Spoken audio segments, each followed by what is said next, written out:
Fala pessoal, tudo beleza? Eu estou gravando esse vídeo aqui para vocês para poder dar continuidade que a gente começou a estudar os emissores, né? Autocompensantes e não compensantes. E a gente seguiu fazendo planilhas de irrigação localizada. E no último vídeo eu fiz uns comentários sobre emissores autocompensados. Mas eu fui atrás de estudar um pouquinho mais e cheguei a um ponto de que eu adotaria outra metodologia. Então, eu vou sugerir que vocês assistam o vídeo, porque conhecimento sempre é bom, o vídeo anterior, mas vamos tentar trabalhar de uma forma diferente, tá certo? Então, o que é que eu pretendo falar com vocês hoje? Para fim de projeto, a gente já viu que os emissores não compensantes, quem não chegou nesse ponto ainda, vai assistir o vídeo, existe a equação do gotejador, tá certo? K, pressão de serviço elevado a X. Esse X é o valor que importa para a gente, tá bom? Especialmente o valor de X, que ele vai dizer muito sobre o nosso emissor. Emissores não compensantes, esse valor de X sai de zero, né? 0,4, 0,5 para qualidade boa. Então, à medida que eu vou mexendo, alterando a pressão no sistema, você vai ter uma alteração da vazão, tá certo? E o que acontece numa linha de irrigação? Eu separei aqui uma imagem, e nessa imagem, peguei do material, tirei uma foto aqui do livro do professor Frisoni, tá bom? E nessa imagem você pode ver o seguinte, aqui são as linhas laterais, tá certo? Então, os gotejadores ou microaspersores, e está aqui a derivação, que vai ser a linha que vai distribuir água para os setores. E essa altura aqui, parecendo uma barraca, são as linhas de pressão da linha, do bloco, da subunidade. Quando você dimensiona a irrigação localizada, você pretende que a variação de pressão desse ponto até esse ponto de todo o sistema não passe, que a vazão não passe de 10%, não é isso? E o que você observa é o seguinte, a pressão sempre vai entrar maior no começo da linha e ela vai sendo perdida até chegar à última derivação e ela vai sendo perdida até chegar no último gotejador. Mas quando a gente faz os cálculos de dimensionar, a gente considera a pressão média, que seria esse ponto aqui, ó, essa vazão aqui. Por quê? Porque sabe-se que a maior parte da perda de carga se perde nos primeiros 1/3 do comprimento. Então, por isso que vocês veem dar uma baixada boa para cá, depois ela dá uma estabilizada e segue. E a mesma coisa nesse sentido. Então, quando a gente faz a conta da pressão, a gente utiliza esse ponto aqui. Aí, quando eu faço o dimensionamento da irrigação localizada no gotejador não compensante, e no final você vai calcular a pressão no início da linha lateral, a fórmula é o seguinte, pressão no início da linha lateral vai ser 0,733 vezes a perda de carga na linha lateral, mais a pressão de serviço do gotejador, mais ΔZ dividido por 2. Então, você vai fazer essa fórmula aqui porque eu quero encontrar a pressão média nesse ponto. Então, eu sabendo qual é a pressão que eu tenho que entrar, eu já faço o cálculo dessa maneira, tá certo? Já no autocompensante, o esquema é um pouco diferente. Por quê? Eu não tenho variação de pressão, ou eu não tenho variação de vazão com a pressão. E quando você pega um emissor lá, no último vídeo eu falei, não, vou pegar a pressão de serviço, que é de 40, multiplicar por 0,1 ou 0,2, eu não lembro agora. Então, esse aqui seria a variação de pressão máxima que eu posto na minha linha. Eu falei aquilo, mas hoje eu não concordo nem com o que eu falei. Então, eu tenho que mandar um vídeo aqui para esclarecer a você. Se o meu intervalo de pressão está entre esse ponto e esse, aqui que seja 4 e aqui seja 40, por exemplo, nesse intervalo de pressão, a vazão sempre é a mesma. Então, eu não tenho problema com variação de vazão. Mas o que é que vai limitar o tamanho da minha linha? Eu posso ter uma linha infinita até que a pressão máxima de entrada não ultrapasse, sei lá, os 40 MCAs. Esse é o questionamento. Então, quais são os critérios que a gente pode adotar para que a minha linha lateral não fique tão extensa? Então, você tem um critério bem bacana para dizer o seguinte, baseado nesse critério, se vocês forem uma pessoa como eu, gosta muito da lógica, é mais fácil de entender a coisa. Então, eu fui atrás, falei com algumas pessoas de empresa, E um pessoal da empresa, eles me passaram algumas informações que, juntamente com o material da Metafin, eu estou utilizando para dizer quais são os critérios da minha linha para um gotejador ou um emissor, tanto micro ou gotejador, autocompensado. Perdão. Primeira coisa, você tem que entender que existe uma faixa de trabalho. O pessoal recomendou que, vamos botar aqui sendo um gotejador, que você não pegue o valor mínimo para utilizar como pressão de serviço, não. Você pega o mínimo e adicione uma folga. É esse mínimo aqui. Por exemplo, tem um material da Netafim que ele recomenda que o mínimo seja 8. Para um material que a entrada é 4 MCA. Então, você dá uma folga de 4 MCA para que essa aqui seja a sua pressão de serviço adotada para você fazer o dimensionamento. Tá certo? O ponto 1 seria esse. Como critério de dimensionamento, o que é que eu estudei mais? Primeiro critério, a velocidade máxima de entrada na tubulação. Nesse ponto aqui, na derivação, no começo da lateral, a velocidade máxima que pode entrar, ela tem que ser de no máximo 2,5 metros por segundo. Aí você fala, pô, eu não entendi. Como é que eu vou medir a velocidade? Se a linha lateral você já tem qual é o diâmetro da linha lateral, com isso aqui você consegue o quê? Determinar a área. Então, para quem já assistiu os outros vídeos de hidráulica, você vai aprender que vazão é igual a área vezes a velocidade. Então, se eu tenho a velocidade e eu tenho a área, eu consigo ter uma vazão máxima na minha linha. Certo? Então, esse é o primeiro critério. Eu não vou ultrapassar a velocidade máxima no começo da linha. É só você pegar a vazão total da mangueira e calcular pela área. Se passar dessa velocidade, está errado.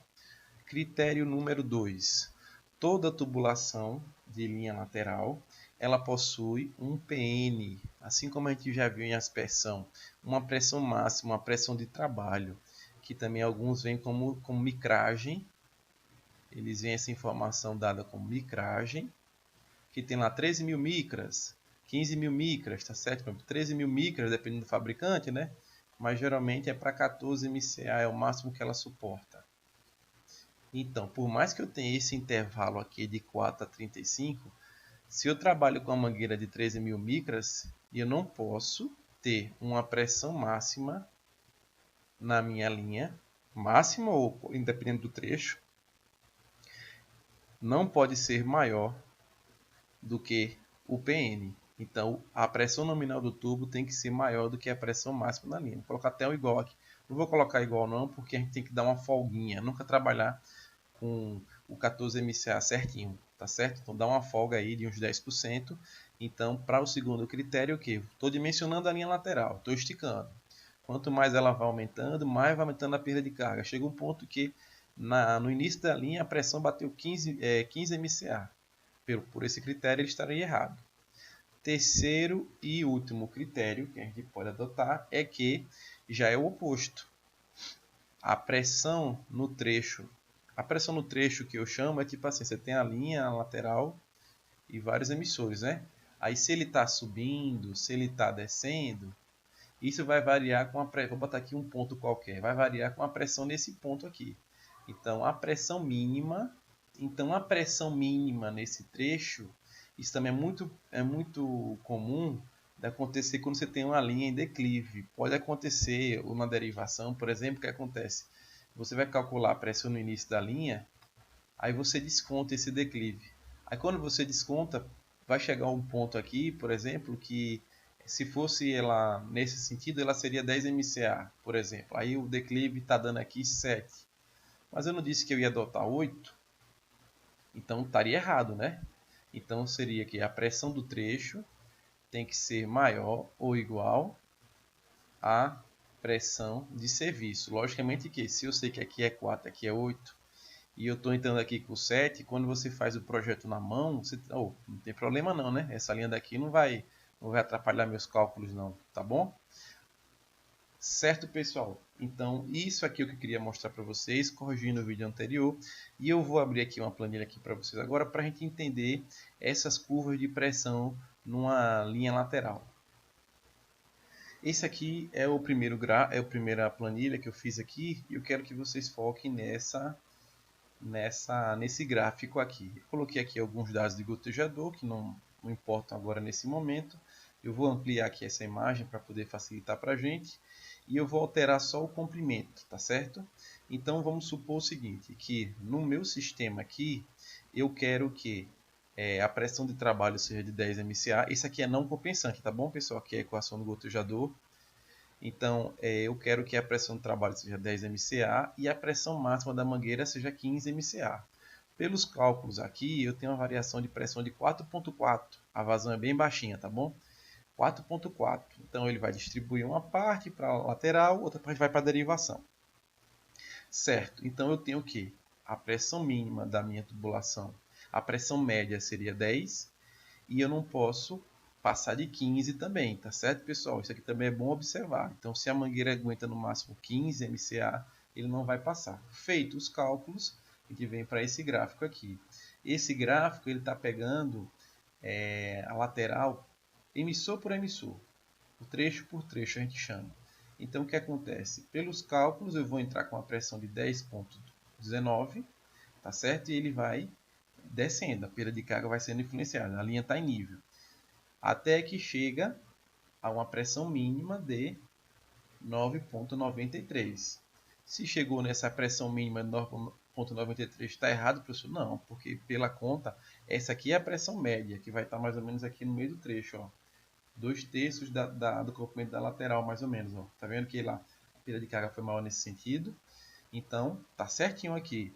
O que acontece? Se a minha linha fosse um pouco inclinada, vamos colocar aqui 0.75, 0.25, inclinação de 1 MCA, tá certo? Então você teria que entrar com uma pressão um pouquinho maior, você teria com 10.7, mas ele não vai estourar a mangueira, tá bom, pessoal? Então esse aqui seria o gotejador não compensante. Então quando eu vou calcular a pressão no início da linha de derivação, o que é que eu faço?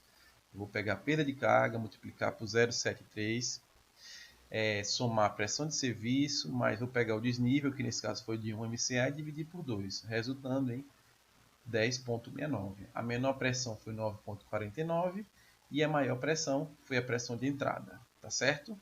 Seguindo, já no emissor autocompensante, deixa eu ampliar aqui, os dados de entrada são os mesmos, tá bom, do outro. Eu tenho o seguinte, eu não tenho mais a equação do gotejador, porque eu tenho uma variação, uma vazão 0,6 ao longo de toda a linha.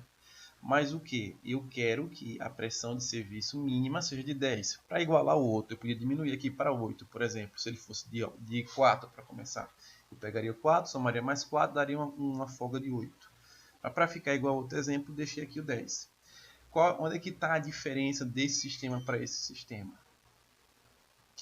Como eu expliquei a vocês, no não compensado, a variação de pressão eu quero atingir mais ou menos no meio, a pressão média eu quero atingir mais ou menos no meio da área, um pouco mais para cá, né, a 2/3 da linha lateral.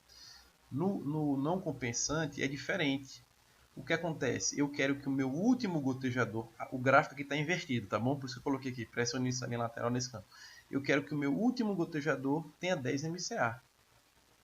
Ou seja, para eu saber qual é a pressão que vai entrar, eu tenho que adicionar a pressão de serviço, mais a perda de carga, mais o desnível. Se o desnível foi 0 mais 1.38, eu tenho que entrar com quanto aqui? 11.38, tá certo? Se eu entrei com 11.38 e a perda de carga foi sendo consumida foi sendo gerada, na verdade, ao longo da linha lateral, no último emissor eu trabalho com 10 MCA. Eu podia vir aqui e modificar a pressão de serviço do meu emissor, do meu gotejador, 8, resultando em uma pressão de entrada menor. Neste caso aqui, comparado ao autocompensado, para uma mesma linha de 100 metros, deixa eu só conferir se foi 100 metros aqui. Ah não, aqui foi de 60. Deixa eu botar aqui, vou colocar outro para poder ficar igual. 60 metros.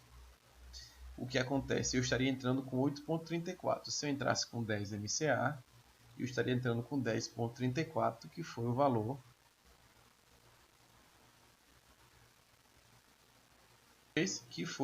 um pouquinho maior do que entrou o não compensante, tá vendo? Ó? O autocompensador entrou com 10,34, porque a primeira linha não é muito comprida, a vazão é pequena, a perda de carga é pequena. Se eu fosse aumentar aqui para 1 litro por hora, ele já daria uma vazão diferente. E se eu fosse adicionar um desnível aqui, ó, por exemplo, eu teria que entrar com 11,83. Tá bom, pessoal? Espero que tenha ajudado vocês.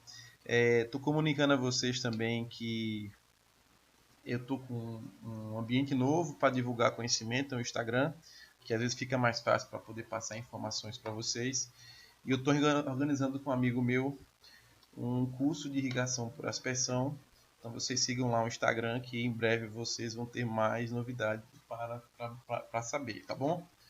O aspersão é aquele que eu utilizo no livro de aspersão convencional, e especialmente ele funciona de todo jeito, mas para áreas irregulares ele tem um diferencial. Tá bom, pessoal? Um abração para vocês e espero voltar e estar mais presente aqui no YouTube para vocês. Um abraço, até mais, tchau.